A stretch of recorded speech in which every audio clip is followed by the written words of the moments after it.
Nagiging anghel po ba ang mga namatay na tao? Ay, hindi. Ibang anghel, ibang tao. Ang anghel ay isang anghel na hindi ang katulad ng tao. Ang tao ay espesyal. Kawangis ito ng Diyos. Ang anghel ay ginawa ito sa pamamagitan lamang ng salita.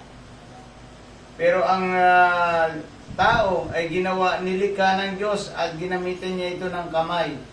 Yun ay mabasa natin sa Genesis chapter 1 verse 26 to 27. Sige, basa.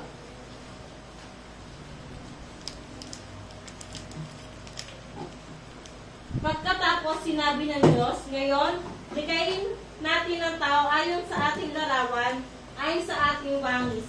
Sila ang mamamahala sa mga isda, sa mga ibon, sa himpapawid at sa lahat ng hayop, maging maamo o mailap, malaki o maliit. Okay. Yan, una, likhain natin. Sabi ng Diyos, yung Trinity, nandyan, Andres.